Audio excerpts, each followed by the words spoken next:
اور دوسری چیز ہم اس لیے یونانی فلسفہ اپنے مدارس میں پڑھاتے ہیں تاکہ ہماری بہت سارے علوم ایسے ہیں جو اس کے بغیر سمجھ نہیں آتے۔ ہماری فقہ ایسی ہے، جو علم کلام ایسا ہے جو ان کے بغیر سمجھ میں نہیں آتا ہے۔ تو یہ دو وجہ سے وہ کہتے ہیں ہمارے ہاں یونانی فلسفہ پڑھایا جاتا ہے، پڑھا جاتا ہے۔ تو اسی طرح جو ہمارا ہندوستان ہے اس کی بھی حکمت اپنی موجود رہی ہے، جس طرح یونانی حکمت تھی ہمارے ہندوستان میں بھی اپنی حکمت موجود تھی۔ پتہ نہیں کس طرح یہاں کی حکمت کو نجس قرار دیا گیا، کسی نے اس کو نہیں پڑھا، کسی نے اس کو نہیں سمجھا کہ یہاں کی جو حکمت اور دانائی کی باتیں ہیں وہ کہ البتہ ہمارے بزرگوں میں ایک نام ملتا ہے بایزید بستامی رحمۃ اللہ۔ ان کے پاس سندھ کا ایک ہندو گیا، اس نے جا کر ان کے ہاتھ پر بیعت کی اور مسلمان ہو۔ تو وہ یہ فرماتے تھے بایزید بستامی کہ میں نے سورہ فاتحہ اس ہندو کو پڑھائی جو مسلمان ہو گیا، اور اس نے وہاں کی حکمت کی باتیں، یہ وحدت الوجود کا ایک فلسفہ ہوتا ہے، یہ مجھے سکھایا۔ اسی طرح ایک اس کے نام کا تھا ابو ریحان البیرونی، بہت بڑا فلسفہ، یہ ہندوستان کے دورے پر آیا تھا۔ اس نے پھر یہاں کے حالات لکھے، یہاں کے جو بڑے بڑے ہندو پنڈت اور پروت تھے ان کے پاس بیٹھا، ان سے یہاں کا فلسفہ پڑھا کہ آپ کے یہاں کیا پڑھایا جاتا ہے۔ اس نے پھر اس کے بعد باضابطہ ایک کتاب لکھی کہ یہاں بڑی حکمت اور دانائی کی باتیں موجود ہیں۔ تو ہر قوم کے پاس اپنی حکمت اور فلسفہ موجود ہوتا ہے، اس کو پڑھ سمجھ کر اس کے مطابق قرآن مجید کو پیش کرنا یہ اصل کمال ہوتا ہے۔ ہمارے بزرگوں میں شاہ ولی اللہ رحمۃ اللہ علیہ ایسے بزرگ گزرے ہیں جنہوں نے ہندوستان کے فلسفے کے مطابق ان چیزوں کو سمجھانے کی کوشش کی۔ جو فلسفہ یہاں وحدت الوجود کے نام سے، توحید کے نام سے چلا ہوا تھا، اس کو اپنی زبان میں لے کر قرآن مجید سے ان لوگوں کے اعتراضات کے جوابات دیے اور بات سمجھانے کی کوشش کی۔ پھر ان کے مکتبہ فکر کے لوگوں نے مولانا قاسم نانوتوی رحمۃ اللہ علیہ نے اس پہ بڑا کام کیا، اور وہ ان لوگوں کے ساتھ مناظرے کرتے تھے۔ ان کی وہ کتابیں ملتی ہیں، قبلہ نما ایک کتاب ہے اس طرح کی، جس میں ان کے یہاں کے مناظرے ہیں اور وہ جو شاہ صاحب کے اصول ہیں اس کے تحت ان کا جواب دیا۔ تو یہ ہر قوم کی حکمت کا انکار نہیں کرنا چاہیے، قرآن مجید اس چیز کا دائم ہے۔ ہر قوم کی جو عظمت ہے اس کو تسلیم کرنا چاہیے، اس میں اپنے اصولوں کو اور اپنے دین کو سمجھانے کی کوشش کرنی چاہیے۔ یہ سورہ سبا میں ایک قوم سبا کا ذکر کر کے اس قوم کی اس عظمت کو تسلیم کیا گیا، اس کے تمدن کو بیان کیا گیا، اور اس میں وہ جو دونوں عرب قبائل بڑے گزرے ہیں، قحطانی اور یہ عدنانی، ان کے واقعات کو ذکر کر کے ان کے نتائج بتائے گئے کہ ان دونوں میں سے جن لوگوں نے حضور کی بات کو تسلیم کر لیا تھا، نبی علیہ السلام نے ان کے مطابق ان کی بات کو پیش کیا، وہ تو بالآخر کامیاب ہو۔ جنہوں نے نہیں قبول کیا وہ بالآخر ناکام ہو کے نقصان اٹھا۔ تو یہاں اس کا یہ آغاز ہوتا ہے، پہلے رکوع میں کچھ بنیادی اور اصول باتیں سمجھائی گئی۔ الحمدللہ الذی لہ ما فی السماوات و ما فی الارض ولہ الحمد فی الآخرہ وہو الحکیم الخبیر۔ سب تعریفیں اس اللہ کے لیے ہیں کہ اسی کے لیے جو کچھ آسمانوں میں اور جو کچھ زمینوں میں ہے، اور بالآخر ہر طرح کی حمد اور تعریف اسی ذات کے لیے ہے، وہ بڑی حکمت والا اور بڑا خبردار۔ یعنی قرآن مجید حکمت کو بڑی اہمیت ہے، دانائی کو، سمجھداری کہ اللہ تعالیٰ خود حکمت والا ہے، اس کا یہ نظام بھی بڑی حکمت والا ہے۔ اس میں ہر چیز کا انکار نہیں ہے، قوموں کا انکار، تہذیبوں کا انکار، رواجوں کا انکار، ایسا بالکل نہیں۔ اچھی باتیں، اب انسانیت کے اندر کچھ باتیں فطری ہیں، ہر انسان جو پیدا ہوتا ہے ایک نبی بھی نہ آیا، فطرت میں یہ چیز ودیت ہوگی ہے کہ یہ انسان بالآخر مل جل کے رہتے ہیں، یہ اکیلے انسان زندگی گزار نہیں سکتا۔ جب مل جل کے رہتے ہیں تو پھر مل جل کے رہنے کے کچھ آداب، کچھ اصول ہوتے ہیں کہ ماں باپ کس طرح آپس میں جو رشتہ نکاح کا ہے کس طرح کریں گے، بہن بھائی کا فرق کیا ہوگا، بڑے چھوٹے کا۔ تو یہ ایک فطری چیزیں ہیں جو ودیت کی گئی ہیں، اللہ تعالیٰ نے انسان کو، ہر انسان کو پیدا ہوتے قوت دی۔ اب اسی میں پھر نسلیں بنتی ہیں، قومیں بنتی ہیں، قرآن مجید یا اسلام ان چیزوں کا انکار نہیں کرتا۔ ہاں اس میں جو غلطیاں ہیں ان کی اصلاح کی جائے، اسی کو حکمت کہتے ہیں۔ وہ الحکیم الخبیر، وہ بڑی حکمت والا ہے، الخبیر بڑا خبردار ہے۔ اللہ کی ذات غلطیوں اور اچھائیوں کو الگ کرنے کا اللہ رب العزت کے پاس علم ہے۔ یعلم ما یلج فی الارض، وہ جانتا ہے جو چیزیں بھی زمین میں داخل ہوتی ہیں، خواہ اوپر سے آسمان سے بارش کا پانی آ کے زمین میں داخل ہوتا ہے، ہوا زمین میں داخل ہوتی ہے، تپش زمین میں داخل ہوتی ہے، سورج کی مختلف چیزیں داخل ہوتی ہیں، وما یخرج منہا، اس سے نکلتا بھی بہت کچھ ہے زمین کے اندر سے، وہ بھی اللہ جانتا ہے۔ وما ینزل من السماء، آسمان سے جو نازل ہوتا ہے اس زمین میں پانی بارش کا، وما یعرج فیہا، اور جو پھر اوپر آسمان کی طرف چڑھتا ہے، اس میں انسان کے اعمال بھی ہیں اور چیزیں بھی ہیں۔ اللہ تعالیٰ ان سب چیزوں کو جانتا ہے۔ وہو الرحیم الغفور، وہ رحم کرنے والا اور بخشنے والا۔ قال الذین کفروا لا تأتینا الساعۃ، کافر کہتے ہیں ہم پر قیامت نہیں آئے گی۔ یہ جو الساعہ کا لفظ ہے قیامت کا، اس کا عمومی طور پر مرنے کے بعد جو قیامت قائم ہوگی اس کے اوپر اطلاق کیا جاتا ہے، کیونکہ صحابہ کرام کا جو زمانہ تھا تفسیر اسی دور میں آگے عام ہوئی۔ نبی اکرم صلی اللہ علیہ وسلم کے زمانے میں تفسیر کا اتنا رواج نہیں تھا۔ نبی اسلام جو آیات پڑھتے تھے اس کا عمومی معنی مراد لیا جاتا تھا، تو ساعہ کا معنی اس وقت دونوں معنی مراد لیے جاتے تھے کہ یہ جو دنیاوی قیامتیں ہیں یہ بھی اس سے مراد ہے کہ یہ جو تم لوگوں نے انکار کی زندگی کو اپنا رکھا ہے، ہدایت کی زندگی کو چھوڑ رکھا ہے، اس کے نتیجے میں تم پر تباہی آئے گی، تمہارا یہ نظام ہے بگڑ کے رہے گا۔ اور جن لوگوں نے پیغمبر کی زندگی کو قبول کر لیا اور صرف قبول نہیں کیا، اس کے لیے میدان میں نکل محنت اور جہد کر رہے ہیں، یہ کامیاب ہو جائیں گے۔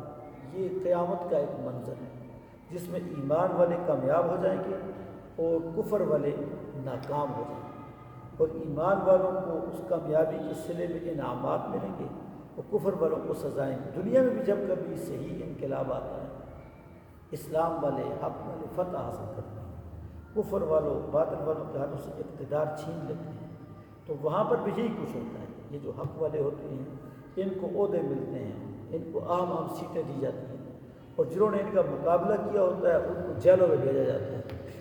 یہ قیامت کا ایک چھوٹا منظر ہے۔ تو یہ جو مکہ میں مد مقابل تھے کہ لا تأتینا الساعۃ، ہم تو بڑے مضبوط لوگ ہیں، ہم پر یہ کیا حالات کبھی بھی نہیں ہیں۔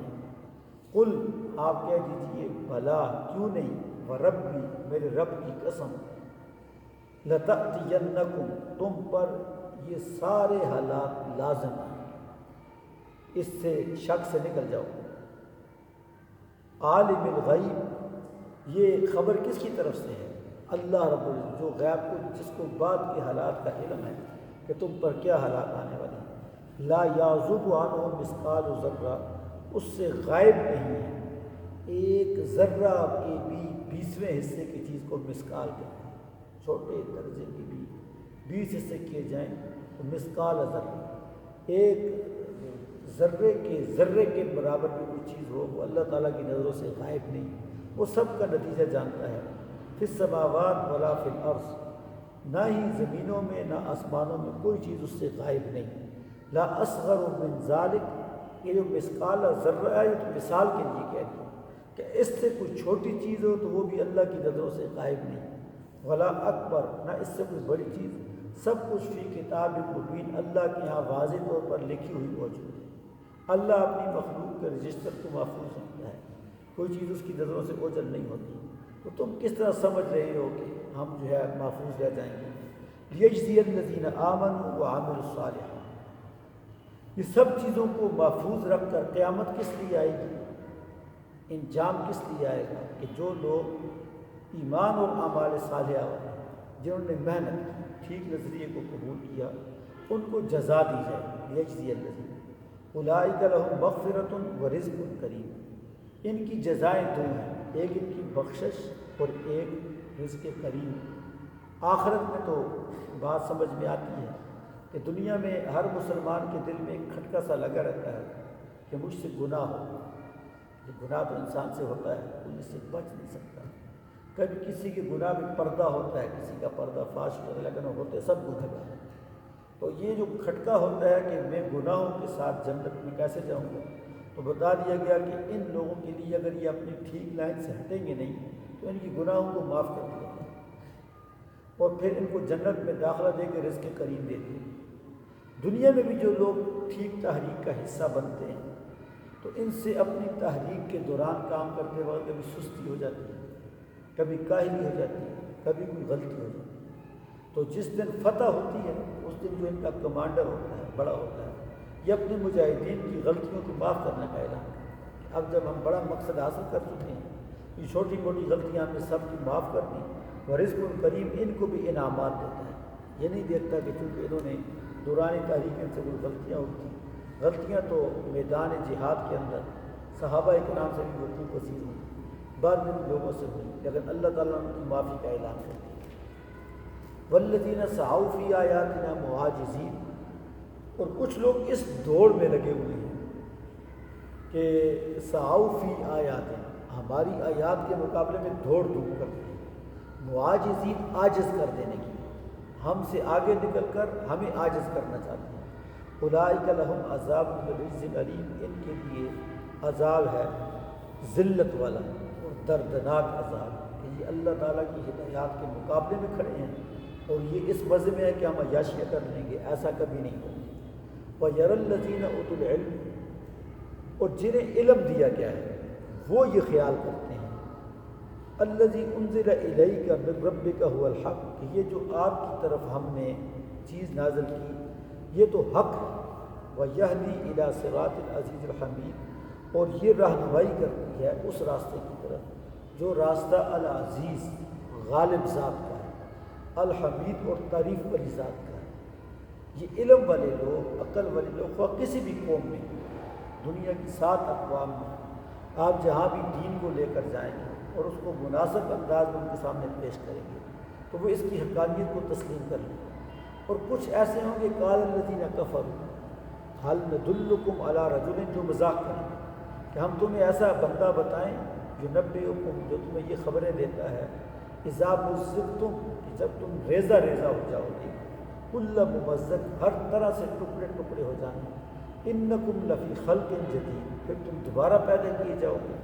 یہ عجیب باتیں کرتے ہیں، گویا یہ لوگ شبہات پیدا کرتے ہیں، حق بات کی دعوت کے اندر شبہات پیدا کرتے ہیں۔